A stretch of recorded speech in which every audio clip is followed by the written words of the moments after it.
This video is meant to familiarize the rider with the location of information and components on a RZR Pro XP.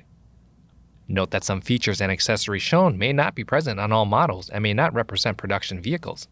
2-passenger RZR Pro XP Ultimate model shown. In the front of the vehicle you will find the accent lights, headlights, and the front grille, which can be removed to clean the front of the radiator. Also, located in the front of the vehicle are the front shock assembly, upper and lower A-arm, CV boots and axle, tie rod assembly, stabilizer bar and link, and ball joints. Also, in the front wheel wells are the headlight adjustment screws and brake fluid reservoir. On the left side of the vehicle is the driver's door, which can be opened by pressing the latch button on the inside. Once inside, you will find the driver's seat adjustment lever on the bottom of the seat to allow forward and backward movement. You can adjust the seat tilt by removing the tilt bolts and reinstalling at different tilt settings. The passenger seat can also be adjusted and tilted by removing the 4 fasteners located on the bottom of the seat and reinstalling in various seat mount locations. The battery is located under the driver's seat. Once in the driver's seat, you will find tweeter speaker, light switch, driveline mode switch, dash speaker, gauge cluster with mode and navigation buttons, key switch, battery charge port, and a tilt and telescoping steering wheel.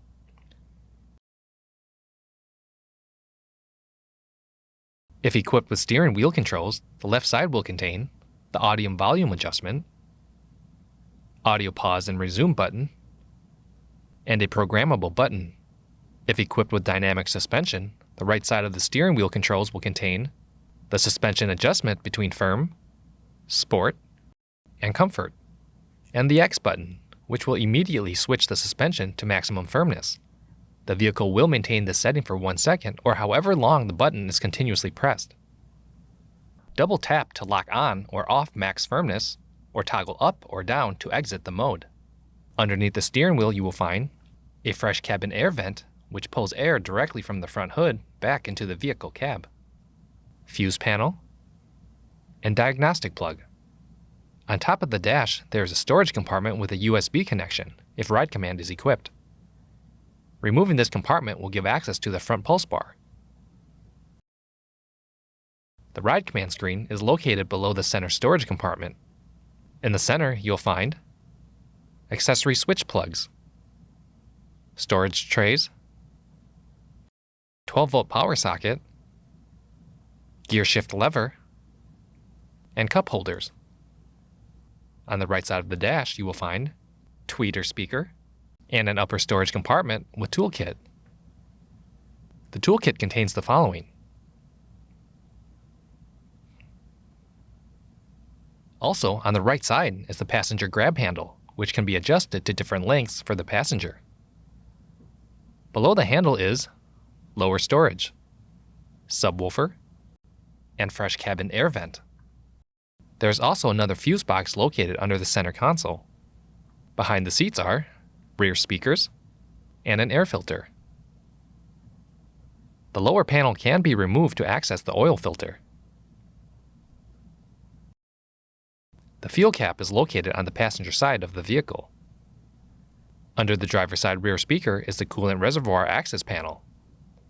Warning: never remove this cap if the engine is hot. In the rear of the vehicle, you will find the cargo box, which can be removed to access the oil cap, spark plugs, and other engine components. Below the cargo box is the oil dipstick, located behind the passenger rear wheel well, and the coolant reservoir, which can be viewed through the driver's side rear wheel well.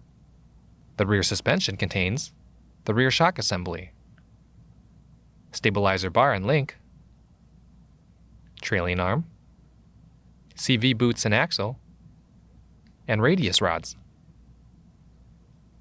In the rear of the vehicle is the rear view camera, if equipped, and exhaust with spark arrestor. The VIN is stamped on the driver's side rear wheel well vehicle chassis frame. The VIN is also located on the passenger front vehicle chassis frame. Always read all warning labels on your vehicle before riding. A detailed list can be found in your owner's manual. For more information, see your authorized Polaris dealer or visit Polaris.com.